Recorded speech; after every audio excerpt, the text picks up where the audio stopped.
Zainab was known by almost everyone in Balogun Market.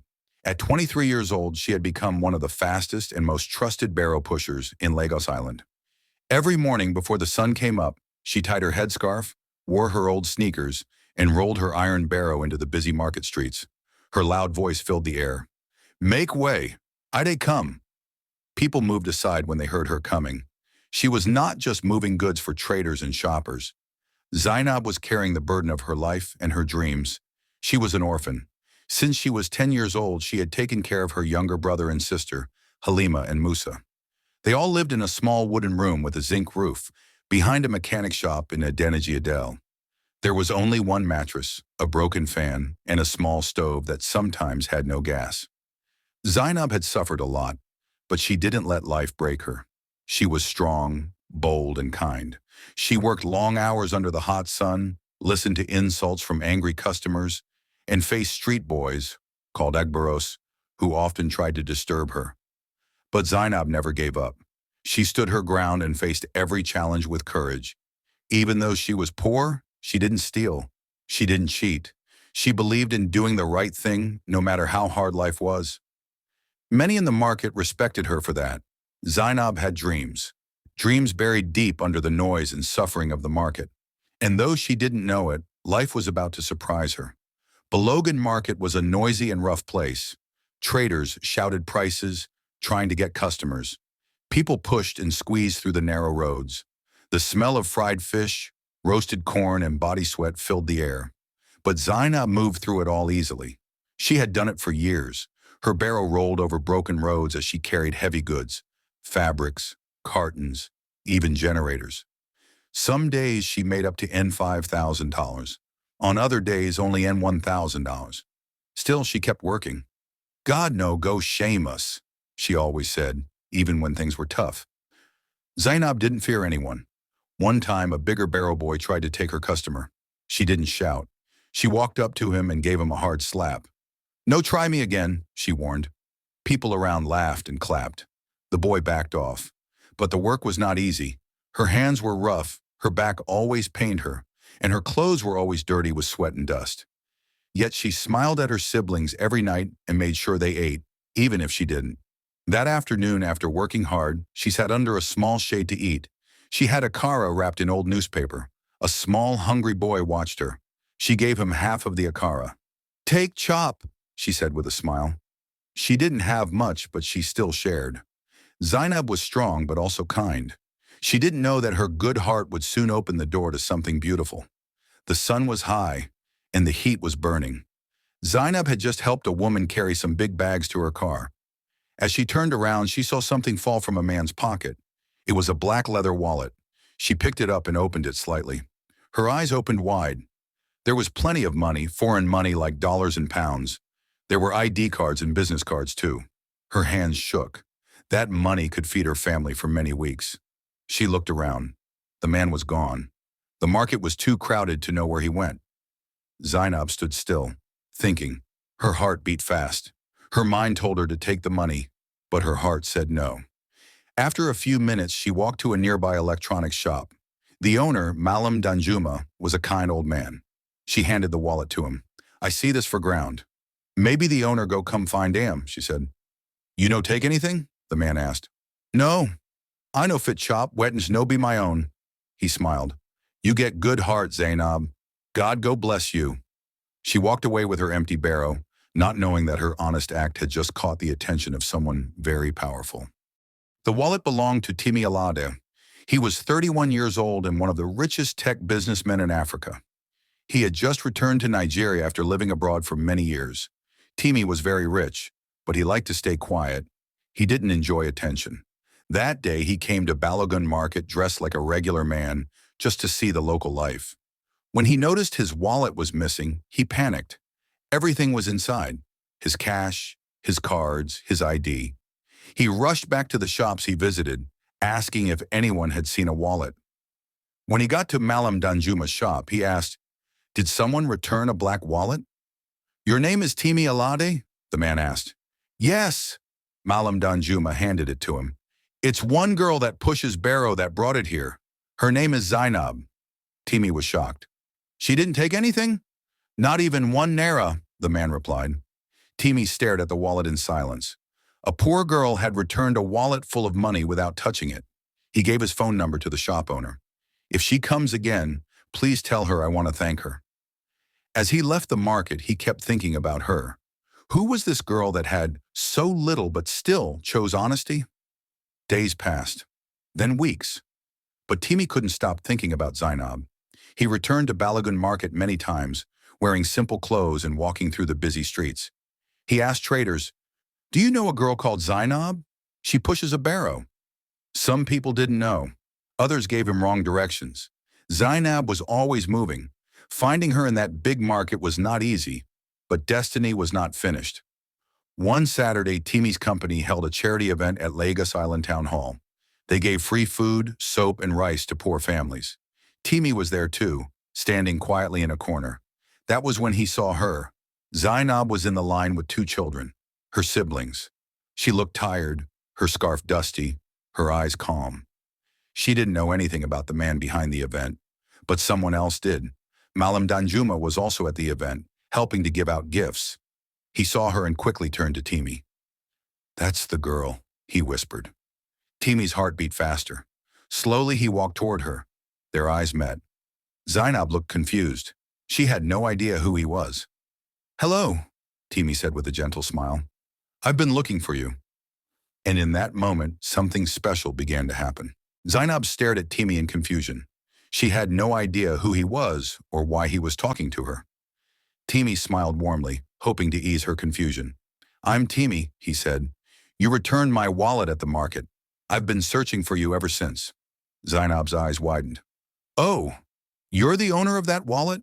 "Yes," he nodded. "And you returned it without taking anything. That meant a lot to me." Zainab lowered her eyes, feeling shy. "It wasn't mine, sir. I couldn't keep it." Timi was impressed by her humility. He gave her his phone number and asked if they could talk sometime. She hesitated, but something about his gentle tone made her agree.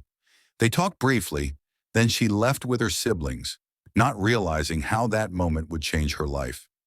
Later that evening, while boarding a crowded Danfo bus home, Zainab reached into her pocket and gasped. Her phone was gone.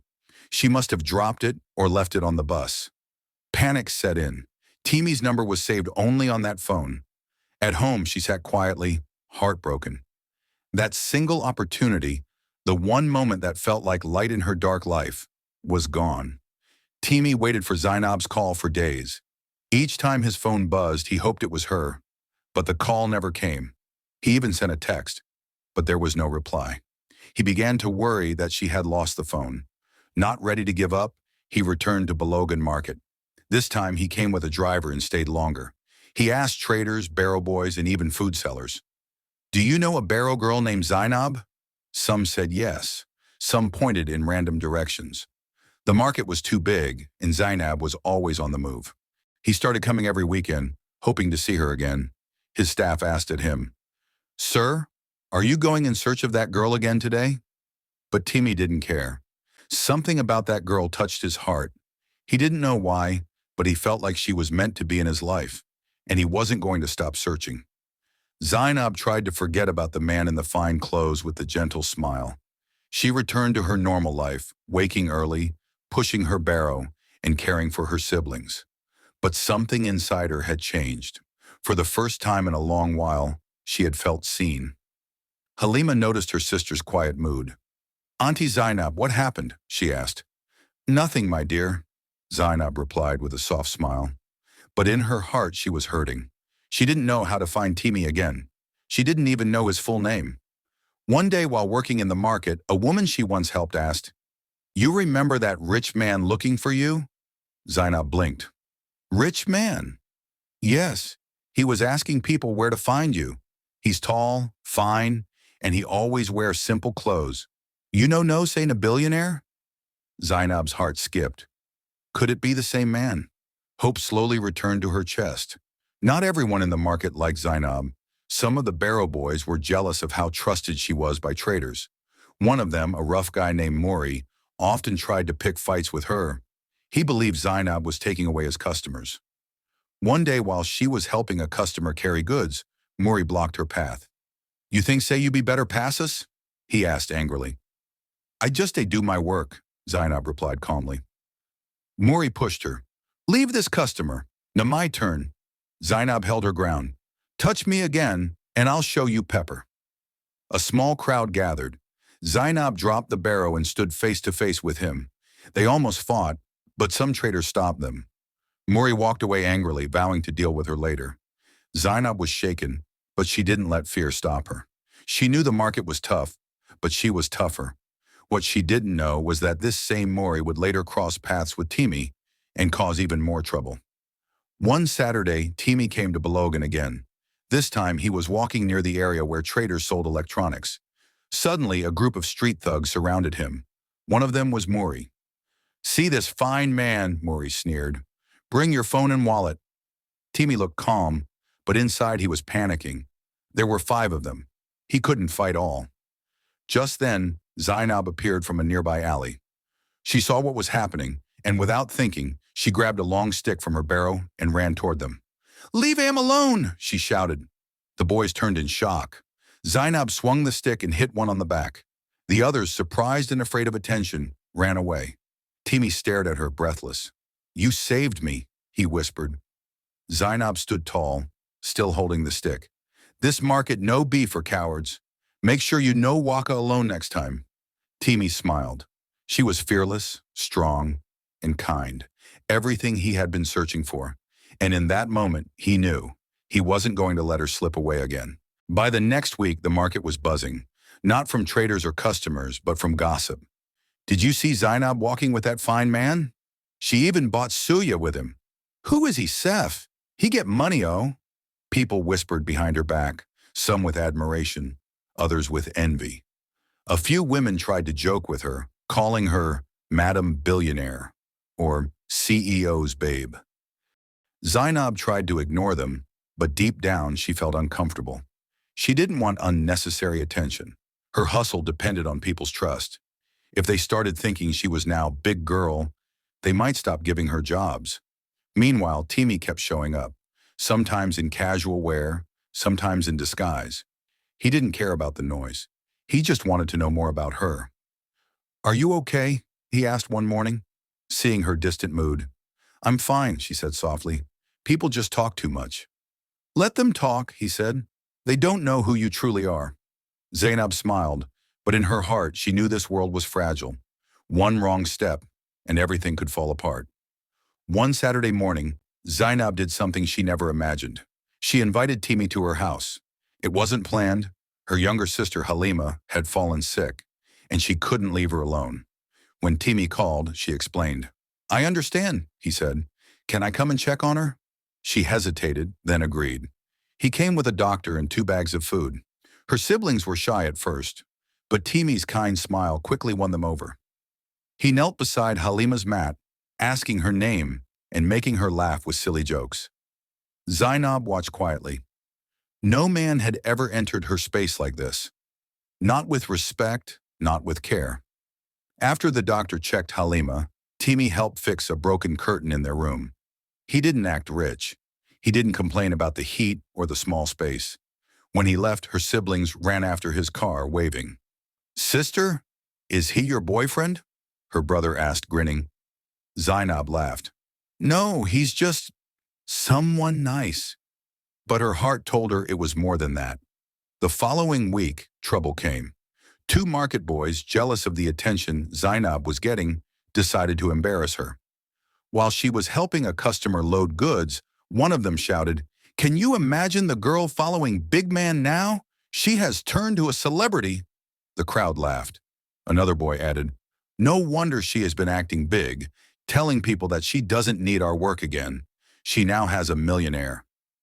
Zainab dropped the bag she was carrying and faced them. You think I follow man because I want to feel important? She said firmly. I'm still the same Zainab. I still work. I still hustle. The customer tried to calm the situation, but the crowd had already started forming. That evening, she sat alone under a tree, feeling tired, not from work, but from judgment. Timi found her there. I heard what happened, he said. I'm sorry. It's not your fault, she replied. This is just how the streets are. He sat beside her and looked around the market. Let's change that. She looked at him. Change what? This market, your story, everything. Days passed, and the bond between Zainab and Timi grew stronger. He started showing up not just to see her, but to understand her world. He interviewed traders about their struggles, asked questions about their needs, and made notes. Zainab was surprised. One afternoon, as they sat under a tree near the market, Timi looked into her eyes. I think I'm falling for you, he said gently. Zainab froze. Her heart raced. But I don't fit into your world, she whispered. Then I'll build a new world with you in it. Timi wanted to do more. He offered to buy her a new phone, a better Barrow, even a small shop. But Zainab refused. I appreciate you, Timi, but I need to earn things with my hands. I don't want people to say I'm living off a man. He respected her decision, though it hurt him a little. He wanted to take care of her, not as charity, but as someone he cherished. Instead, he came up with a plan. He offered her a contract, help manage a community outreach program for a laid tech on Lagos Island. It would pay her monthly and allow her to stay in her environment while making impact. This is not a gift, he said. It's a job, one you've already proven you can do. Zainab accepted. She was finally doing something that used both her strength and her mind. But deep down, she knew something else was growing, a feeling she couldn't shake off anymore. She was falling in love too. Even with their growing bond, Zainab often felt unsure. The gap between her and Timi's world seemed too wide. One day she visited his office for the first time. It was in a tall glass building with air conditioners and shiny floors. Everyone wore suits. People whispered as she walked in, dressed in a plain skirt and sandals. A receptionist stared at her and asked, "Do you have an appointment?" Before she could speak, Timi appeared. "She's with me," he said with pride. He showed her around and introduced her to his staff. But even with his kindness, Zainab felt small. Later that evening, she told him, "This isn't my place." He frowned. "Why do you say that?" "I don't belong in this world of money and offices," she said. "I'm just a hustler." "You're more than that," he replied. "You're strong, smart, honest. That's exactly what this world needs." Still, Zainab stayed quiet. She knew love was powerful, but so was pride, fear, and people's judgment. Just when things began to settle, trouble returned. One night, as Zainab closed a market meeting she helped organize under Timi's outreach project, she was followed by the same thugs from before, angry, bitter, and jealous. "You dey form madam now?" one of them growled. "So we go dey see you for poster and no collect our share?" Before she could answer, one grabbed her arm. She struggled. A second man tried to snatch her bag. Suddenly, headlights flooded the scene. Timi's car pulled up with two security men. The thugs ran. Timi rushed out. "Zainab, are you okay?" She was shaken but not hurt. "I'm fine," she said softly. That night she couldn't sleep. Not from fear, but from the realization that she wasn't alone anymore. Someone had her back. Weeks passed, and life began to change. Zainab now worked part-time on the outreach project and still helped in the market occasionally. Her siblings had better clothes and Halima's health improved, yet she never stopped being herself. One Sunday morning, Timi invited her to a small beach resort in Lekki. "I just want peace," he said, "and time with you." They walked along the quiet shore, the waves crashing softly nearby. Zainab laughed freely, her scarf blowing in the breeze. For the first time in a long while, she looked truly relaxed. Then Timi stopped walking. He pulled a tiny box from his pocket and knelt in the sand. "Zainab," he said, "you changed my life in ways I never imagined, not just with your honesty, but with your strength and your heart." He opened the box to reveal a simple silver ring. "Will you marry me?" Zainab froze, not from fear, but from shock. She smiled, eyes full of tears. Yes, I will." News spread fast. Zainab, the market Barrow girl, was getting married to a billionaire. Some people celebrated, others whispered behind her back, saying she was lucky or had used charm. But Zainab didn't care. She knew her story wasn't about luck. It was about choices, integrity, and never giving up. Their wedding was small and beautiful. Timi insisted on keeping it private, held at a garden in Ikoyi. Her siblings wore matching clothes, smiling proudly. Uncle Saka, the shop owner, cried during his toast. Zainab wore a simple white dress and walked down the aisle with her head held high. This wasn't a fairy tale. It was real. She had fought hard to get here, and she was ready for what came next. Months later, Zainab stood at the center of a new market project, launched by Alade Tech, an upgraded space for low-income traders, including lockers, restrooms, and a covered loading bay for barrow pushers. She cut the ribbon herself. Timi stood proudly beside her, now her husband and partner in purpose. The crowd cheered.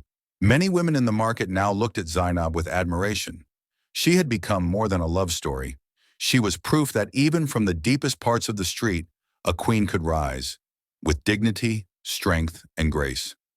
Zainab still visited Balogun often, sometimes helping young hustlers, sometimes just walking through, remembering where it all began. Because no matter where life took her, she would never forget the girl with dusty shoes, a strong back, and an honest heart who changed a billionaire's life, and her own. True strength isn't in riches or background, but in character, integrity, and resilience. She reminded us that no matter how rough the road may be, honesty still shines and kindness still wins. Never underestimate the power of doing the right thing, even when no one is watching. Love doesn't recognize social status. It responds to the heart. And most importantly, never forget where you come from, because that's what makes you truly unique. If this story touched your heart or made you believe again in the magic of everyday people, then don't keep it to yourself. Please like this video, share it with someone who needs inspiration, and subscribe to our channel, Magical African Tales, where real stories meet African soul.